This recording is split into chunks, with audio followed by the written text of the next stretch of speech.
Hey guys, this is Savannah from earthandwater.co. Today we're going to talk about how to interpret your dreams. That's a fun one, yeah?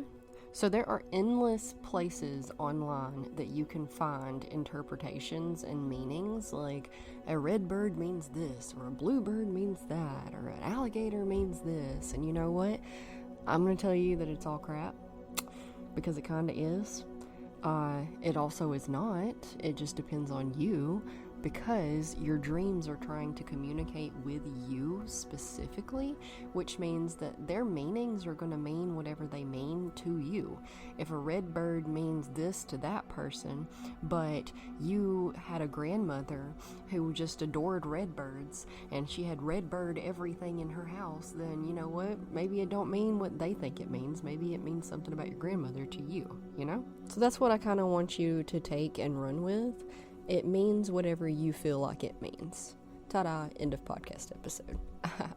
No, seriously though, your dreams are just your higher self, your consciousness, your subconsciousness, your guides, whoever, however, whatever, trying to communicate with you. So when interpreting your dreams, what you want to do is just take a step back and look at the whole picture, because it speaks in abstracts. Okay, I've talked about this before, most notably in the episode about hypnotherapy before this episode, because it's kind of the same concept. Communication is always happening between us and the world around us, okay? But the thing is that it doesn't speak in words, because words are a human construct. It's flawed. It's so flawed in so many different directions. It's rudimentary and lacking in so many different ways. Take next to nothing literal. You want to look at the dream as a whole. What was the overlying theme? What were the emotions? What kind of energy was in it? What significant things popped out at you and stood out? Are there any representations that can be within the aspects? You know, like, for example, if it was a married couple, maybe the representation under there is relationships, romance, that kind of stuff, and not necessarily the couple themselves. If pregnancy is a theme, perhaps it doesn't literally mean a baby, like a human baby pregnancy type thing. Maybe nobody's pregnant, but perhaps it means creating a project, a business. It can mean a lot of things. What meanings do you assign to those aspects? That's really it. It's not this big old grand topic of discussion or learning curve. It's really simple if you allow it to be simple. A lot of us don't allow it to be simple, but it is simple. I highly recommend, for the best interpreting, to do it as soon as you wake up. As soon as you wake up, because those details are going to fade, and they're going to fade quickly.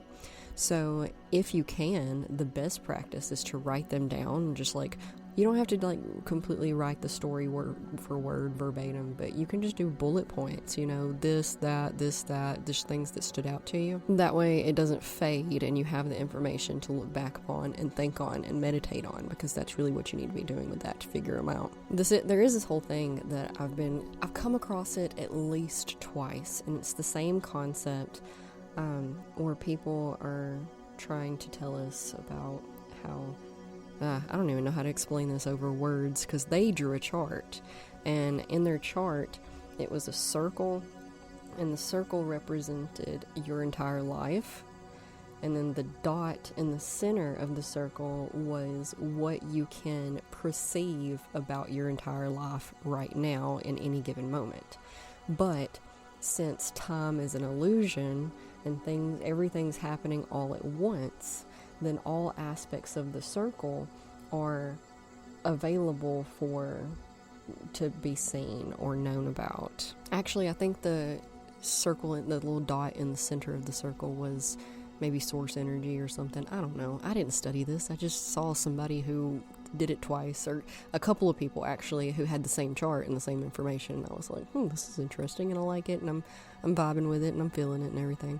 But you are a dot on the outside of the circle, and you are traveling along the circle, okay? And that's why you can only see and perceive where you are on the circle at this time and moment and place in history and time.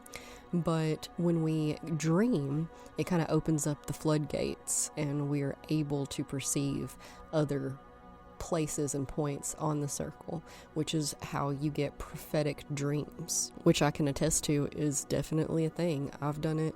My mom, my grandmother, my uncle, we all have prophetic dreams, and you know what? We are not the only ones. I grew up hearing about these and being told that my family has them, and then I got into the real world and the internet and all of that, and holy crap, a lot of other people do too. And then I started learning about psychic abilities and gifts and whatnot, and some of us are just more capable and more easily attuned to that ability or this ability, but we can pretty well, most of us, access all of them. Probably not all of them, but most of them, if with a little practice and trying. Speaking to not taking things literal and making your own meanings to them, I did want to backtrack a little bit on that and be like, it can be literal, just don't automatically assume it's literal, because it's usually not, but it definitely can be. I mentioned that my mother and my family has prophetic dreams. My mom is quite literal with hers. She dreams that something happens, she wakes up the next day, stuff happens, like the way it was supposed to. My uncle, my grandmother's similar. My uncle, his are like mine, they more relate. For example, I had a dream that my best friend died, woke up the next day, went to school, she wasn't there, I freaked out, turns out her grandfather had died. So those types of things. So know that they can be literal or they can be relative. It just completely depends. So yeah, those are some pretty cool things. Let me know what you think. Let me know your thoughts and your dreams and your hopes and your aspirations and all of that. And if you need help, let me know. If you have questions, let me know. Come join us in the Facebook group and talk to us there, because I'm not going to see all your comments anywhere else. And if, enjoy some meditation music. This was a short one, but it because it's that simple. It's very simple. You can assign your own meanings to it, and just let it be whatever you decide it is, but without forcing it, okay? You don't want to force a meaning to it. You want to allow it to come to you, not chase it. And that just kind of means like sitting back, and if nothing comes to you, nothing comes to you, and allow that to be okay.